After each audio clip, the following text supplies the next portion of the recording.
শেখ হাসিনা সংসদ নেতা নির্বাচিত, বিরোধী হতে রাজি নয় স্বতন্ত্ররা। আওয়ামী লীগ সভাপতি শেখ হাসিনা সংসদ নেতা নির্বাচিত হয়েছেন। বুধবার 10 জানুয়ারি আওয়ামী লীগের সংসদ সদস্যদের শপথ শেষে অনুষ্ঠিত সংসদীয় দলের সভায় তাকে সংসদ নেতা নির্বাচিত করা হয়। আওয়ামী লীগের সাধারণ সম্পাদক ওবায়দুল কাদের শেখ হাসিনার নাম প্রস্তাব করেন এবং নুরি আলম চৌধুরী লিটন ওই প্রস্তাবের পক্ষে সমর্থন জানান। পরে সর্বসম্মতিক্রমে তা গ্রহণ করা হয়। সংসদ নেতা নির্বাচনের পাশাপাশি বৈঠকে সংসদ উপনেতাও নির্বাচিত করা হয়।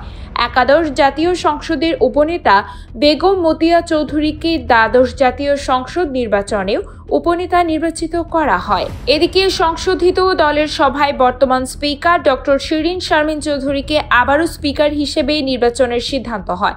শামসুল হক টুকুকে আবারও ডেপুটি স্পিকার নির্বাচিত করার সিদ্ধান্ত হয়। এছাড়া বর্তমান হুইপ নুরি আলম চৌধুরী লিটনকে দ্বাদশ জাতীয় সংসদের চিফ হুইপ হিসেবে নির্বাচনের সিদ্ধান্ত হয়েছে। লিটন চৌধুরী আওয়ামী লীগের সংসদীয় দলের সেক্রেটারি হিসেবে নির্বাচিত হয়েছেন। এবারের নির্বাচনে দেশের অন্যতম প্রধান বড় রাজনৈতিক দল বিএনপি অংশগ্রহণ না করায় আগে থেকে আওয়ামী লীগের বিজয় অনেকটা সুনিশ্চিত ছিল। সেক্ষেত্রে মানুষের প্রধান জিজ্ঞাসা ছিল, তাহলে কারা হতে যাচ্ছে বিরোধী দল? কিন্তু 7 জানুয়ারির জাতীয় নির্বাচনে জাতীয় পার্টি অর্থাৎ জাপার চেয়ে আসন সংখ্যার দিক থেকে স্বতন্ত্ররা এগিয়ে থাকায় এই প্রশ্নের উত্তর এখনও মিলছে না। এদিকে জাপা চেয়ারম্যান জিএম কাদেরকে বিরোধী দলীয় নেতা এবং সম্মানজনক সংখ্যক আসন নিয়ে ফের প্রধান বিরোধী দল বানানোর শর্ত পূরণের আশ্বাসে এই নির্বাচনে অংশগ্রহণ করেছিল জাপা।